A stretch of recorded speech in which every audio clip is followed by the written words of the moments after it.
അങ്ങനെ ഗംഗാദേവി ആ പുത്രനെ ഗംഗാദത്തൻ എന്നാണ് ഇവൻ്റെ പേര് എന്നും കൂടി പറഞ്ഞ് ശന്തനുവിനെ ഏൽപ്പിച്ചു. ശന്തനു ആ മകനെയും കൊണ്ട് എന്ത് ചെയ്തു, കൊട്ടാരത്തിലേക്ക് പോയി. സുഖമായിട്ട് മകനോടുകൂടി അവിടെ ജീവിച്ചു. ഭാര്യയില്ല കേട്ടോ ശന്തനുവിന്. അങ്ങനെ ഒരു 4 കൊല്ലം കഴിഞ്ഞു മകനായിട്ട് ഇങ്ങനെ സുഖമായിട്ട് ജീവിക്കുക. 4 കൊല്ലം കഴിഞ്ഞിട്ട് അപ്പോഴും ശന്തനുവിൻ്റെ റൊട്ടീൻ ഇങ്ങനെ നടക്കുന്നുണ്ട്. അദ്ദേഹം ഒരിക്കൽ യമുനാ തീരത്തിൽ സഞ്ചരിക്കാൻ പോയി. യമുനാ നദിയുടെ കരയിൽ സഞ്ചരിക്കാൻ പോയി. അങ്ങനെ സഞ്ചരിച്ച് കുറച്ച് ദൂരം ചെന്നപ്പോൾ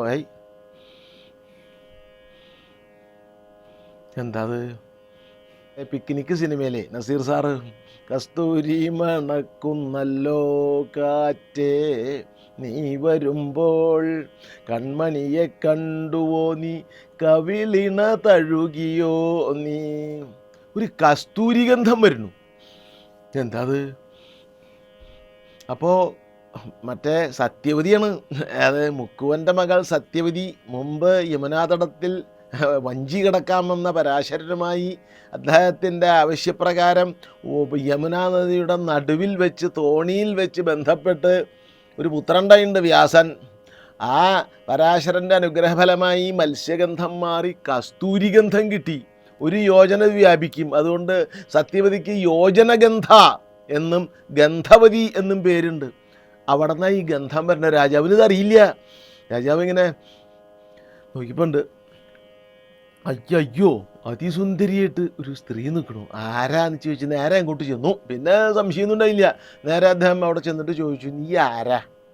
ഞാനിങ്ങനെ ഈ മുക്കുവ ക്യാപ്റ്റൻ, മുക്കുവന്മാരുടെ രാജാവിൻ്റെ മകളാണ്. ഞാൻ ഇവിടെ അച്ഛനെ സഹായിക്കാൻ വേണ്ടി വഞ്ചി കിടത്തുകയാണ് എന്ന് പറഞ്ഞപ്പോൾ മറ്റേ ശന്തനു നേരെ ഒരു സംശയം ഉണ്ടായില്ല. അദ്ദേഹം പ്രഥമ ദൃഷ്ടി അനുരാഗമാണ്. ഇവളെ കണ്ടപ്പോൾ തന്നെ അദ്ദേഹത്തിന് ഈ പ്രഥമ ദൃഷ്ടി എന്ന് പറയുന്നത് തന്നെ അതാത്രേ. പ്രഥമ ദൃഷ്ടിയ കേസ്, പ്രഥമ ദൃഷ്ടിയ അനുരാഗം. ശരിക്കും എന്താണെന്ന് വെച്ചാൽ പ്രഥമനിലേക്കുള്ള ദൃഷ്ടി ആണ് പ്രഥമ ദൃഷ്ടി.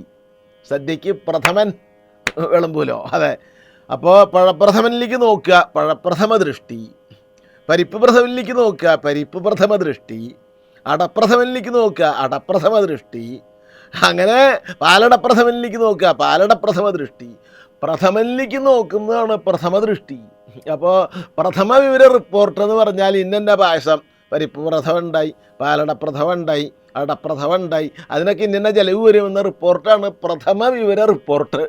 അതെ, പ്രഥമനെ കുറിച്ചുള്ള റിപ്പോർട്ട്. ഇവിടെ പ്രഥമ ദൃഷ്ടി അനുരാഗം. ശന്തനു പക്ഷെ നിവൃത്തിയില്ല. ഈ സത്യവതി മുക്കുവൻ്റെ മകളാണ്, അച്ഛനോട് ചോദിക്കണം. ആരുടെ മകളായാലും അച്ഛനോട് ചോദിക്കാതെ തട്ടിക്കൊണ്ടുപോവുക എന്ന സമ്പ്രദായം പണ്ടുണ്ട്, പക്ഷെ ഇത്രയില്ല. അദ്ദേഹം നേരെ മുക്കുവൻ്റെ അവിടേക്ക് ചെന്നു.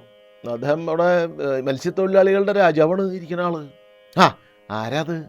ശന്തനു രാജാവല്ലേ, ഇതിലേ എഴുന്നള്ളാം, ഇതിലേ എഴുന്നള്ളാം, ഇതിലേ എഴുന്നള്ളാം എന്നൊക്കെ പറഞ്ഞ് അവിടെ ഇരുത്തി. എന്താ അങ്ങയുടെ ആഗമനോദ്ദേശ്യം എന്താണെന്ന് ചോദിച്ചു. അപ്പോൾ ഞാൻ ഇങ്ങനെ അങ്ങയുടെ മകളെ അവിടെ വെച്ച് കണ്ടു, യമുനാ നദിയുടെ കരയിൽ. എനിക്ക് അവളെ കല്യാണം കഴിച്ചാൽ കൊള്ളാമെന്നുണ്ട്. ഞങ്ങൾക്ക് ഇതിൽ പരം ഒരു ഭാഗ്യം കൈവരാനില്ല. ഈ സത്യവതി എൻ്റെ മകളാണ്. അവളെ പലരും വലിയ വലിയ ആളുകൾ, ഋഷിമാരൊക്കെ കല്യാണം ആലോചിച്ചു വന്നിട്ടുണ്ട്, ഞാൻ നടത്തി കൊടുത്തിട്ടില്ല. ഇവളുടെ അച്ഛൻ ഈ മുക്കുവൻ പ്രമാണി ഇവളുടെ വളർത്തച്ഛനാ. യഥാർത്ഥ അച്ഛൻ ആരാന്ന് നമ്മൾ വിസ്തരിച്ച് കഥ പറഞ്ഞിട്ടുണ്ട്. യഥാർത്ഥ അച്ഛൻ ഉപരിചരവസു എന്ന രാജാവാണ്. അതെ, ഉപരിചരവസുവിൻ്റെ ബീജം, ഗിരികയ്ക്ക് വെച്ച ബീജം അദ്രിക എന്ന ബ്രഹ്മാവിൻ്റെ ശാപം കിട്ടിയ അപ്സര സ്ത്രീ യമുനാ നദിയിൽ സഞ്ചരിച്ചിരുന്നപ്പോൾ ഉപരിചരവസു പൊതിഞ്ഞു കെട്ടിയ ബീജം പരുന്തിന് കൊടുത്തു. വേറെ പരുന്ത് അത് ആഹാരം യുദ്ധം ചെയ്തു, അത് നദിയിൽ വീണു. ആ അദ്രിക എന്ന മത്സ്യകന്യക, ശാപം കിട്ടിയതാണ് അത് അപ്സരസ്, അത് വിഴുങ്ങി. പിറ്റേ ദിവസം മത്സ്യം പിടിച്ചോ, കുറച്ച് കഴിഞ്ഞ് മത്സ്യം പിടിച്ചപ്പോൾ കീറിയപ്പോൾ അതിൽ 2 കുട്ടികൾ. അതിലൊരുത്തൻ മത്സ്യരാജാവ്, മറ്റൊന്ന് മത്സ്യഗന്ധി. അദ്രിക ശാപമോക്ഷം നേടി ദേവലോകത്തേക്കും പോയി. ഇതാണ് ഈ സത്യവതിയുടെ ഉൽപ്പത്തിയുടെ 1 ലൈൻ. അപ്പോൾ ഈ സത്യവതിയുടെ അച്ഛൻ എന്നോട് പറഞ്ഞിട്ടുണ്ട് അങ്ങയെക്കുറിച്ച്. ശന്തനു എന്ന് പറഞ്ഞിട്ടൊരു രാജാവ് ഉണ്ടാവും എൻ്റെ വംശത്തിൽ തന്നെ, ഇത് ഇവിടെ ഭർത്താവാൻ. അപ്പോൾ അദ്ദേഹത്തെ ആണ് ഞാനിപ്പോൾ കണ്ടത് നേരിൽ. എനിക്കിതിൽ പരം സന്തോഷമില്ല, പക്ഷെ ഒരു കണ്ടീഷൻ ഉണ്ട്. എന്താ അത്? അത് എൻ്റെ മകളുടെ താല്പര്യം കൊണ്ട് പറയണ, പറഞ്ഞോളൂ.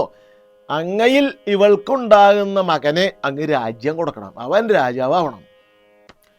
ആവും അത് ശന്തനുവിന് അത്ര സമ്മതമായിട്ട് തോന്നിയില്ല. ഈ സ്ത്രീയോട് സത്യവതിയോട് കലശലായ അനുരാഗം ഉണ്ടേനും ശന്തനു ആകെ ഗ്ലൂമി ആയിട്ട് അവിടെ തിരിച്ചു പോകും. രാജ്യം കൊടുക്കാൻ പറ്റില്ല, അദ്ദേഹത്തിന് സമ്മതമില്ല. വീട്ടിൽ വന്നപ്പോൾ സഞ്ജനു ഇങ്ങനെ നടക്കുന്നുണ്ട്, ആകെ ഒരു സുഖമില്ലാണ്ട് അദ്ദേഹം ഇങ്ങനെ നടക്കുന്നുണ്ട്. എന്താ ഇപ്പം ഇതിൻ്റെ ഒരു കാരണം? ഭീഷ്മരായിട്ടില്ല, അപ്പം ഗംഗാദത്തൻ ഇങ്ങനെ നോക്കുന്നുണ്ട്. എന്താ അച്ഛന് പതിവ് പോലെ ഒരു ഉഷാറ് കാണാനില്ലല്ലോ, അച്ഛൻ ഭക്ഷണം കഴിക്കില്ല, ഊണിന് ആസ്ഥ കുറഞ്ഞു, നിദ്ര നിശയെങ്കൽ പോലും ഇല്ലാതെയായി എന്നൊക്കെ ഉണ്ടായി വരുന്ന വളരെ കുറിച്ച് പറഞ്ഞ പോലെ ഒരു ശ്രദ്ധയില്ല അദ്ദേഹത്തിന്. എന്താ അച്ഛന് പറ്റിയ അച്ഛാ? അച്ഛൻ എന്താ ഭക്ഷണം കഴിക്കാത്തത്? അച്ഛൻ എന്താ ഉറക്കം നേരെയാവാത്തത്? അച്ഛൻ എന്താ പ്രശ്നം? എന്താണ് അച്ഛൻ്റെ മനസ്സിനെ അലട്ടുന്ന പ്രശ്നം എന്ന് ചോദിച്ചപ്പോൾ ഞാനിപ്പോൾ അതെങ്ങനെ നിന്നോട് പറയാം, പക്ഷെ നിന്നോട് പറയേണ്ടി പറ്റില്ല. എനിക്ക് നീയൊരു മകനല്ലേ ഉള്ളൂ. അതെ, നീയാണെങ്കിൽ സർവശാസ്ത്രപാരകൻ, നീയാണെങ്കിൽ എല്ലാ അസ്ത്രവിദ്യയിലും സമർത്ഥൻ. വല്ല യുദ്ധത്തിലൊഴികെ നിനക്ക് മരണം സംഭവിക്കില്ല. പക്ഷേ നിനക്ക് യുദ്ധത്തിൽ വല്ലതും സംഭവിച്ചാൽ നമ്മുടെ വംശത്തിൻ്റെ ഗതി എന്താ? പിന്നെ മക്കളില്ല, ഇപ്പോൾ ഒരു മകനേ ഉള്ളൂ. ഒരു മകൻ ഉള്ളവൻ മകനില്ലാത്തവന് തുല്യനാണ് എന്നാണ് ഋഷികൾ പറഞ്ഞേക്കണേ. വേദം പഠിക്കുക, തപസ് ചെയ്യുക, ദാനം കൊടുക്കുക, ഇതിനേക്കാളൊക്കെ ശ്രേഷ്ഠമാണ് പുത്രന്മാരുണ്ടാവുക. അപ്പോഴാണ് പിതൃക്കൾക്ക് മോക്ഷം കിട്ടുള്ളൂ. അപ്പം നിനക്ക് എന്തെങ്കിലും സംഭവിച്ചാൽ നമ്മുടെ കാര്യം അങ്ങനെ സംഭവിച്ചിട്ടല്ല, പക്ഷേ ദൈവനിത്യാൽ എന്തെങ്കിലും സംഭവിച്ചാൽ നമ്മുടെ വംശത്തിൻ്റെ ഗതി. അപ്പം ഭീഷ്മർക്ക് അല്ല ഗംഗാധരത്തിന് ഏതാണ്ട് സംഗതി പിടി കിട്ടി. എന്തോ ഒരു അച്ഛനൊരു ഒരു ഉടക്കുണ്ടായിട്ടുണ്ട്, അത് ഇങ്ങനെ പറഞ്ഞു എന്നേ ഉള്ളൂ.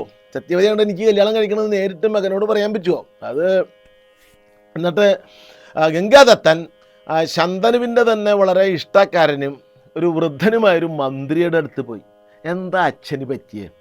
അപ്പം മന്ത്രി ആദ്യമൊന്നും പറഞ്ഞില്ല, പിന്നെ അങ്ങനെ കുത്തി ED ചോദിക്കുന്ന മാതിരി, അതെ എൻഫോഴ്സ്മെൻറ്റ് ഡയറക്ടറേറ്റ് ചോദിക്കുന്ന മാതിരി കുത്തി ഗംഗാദത്തൻ ചോദിച്ചപ്പോൾ ഈ ശന്തനുവിൻ്റെ ഇഷ്ടക്കാരനായ വൃദ്ധനായ മന്ത്രി പറഞ്ഞു, നമ്മുടെ ദാശകൻ്റെ കന്യക സത്യവതി, മുക്കുവൻ്റെ മകൾ മുക്കുവ രാജാവ്, വെറും മത്സ്യത്തൊഴിലാളി രാജാവിൻ്റെ മകൾ സത്യവതിയായിട്ട് അച്ഛനൊരു അതാണ് സംഗതി അല്ലേ, വഴിയുണ്ടാക്കാം എന്ന് പറഞ്ഞാൽ അവിടെയുള്ള കുറച്ച് ആളുകളെയും കൂടി പൗരമുഖ്യന്മാരെ കൊട്ടാരത്തിലുള്ള ആളുകളെ വിളിച്ച് ഈ ഗംഗാദത്തൻ അച്ഛന് പെണ്ണന്വേഷിച്ചു പോയി.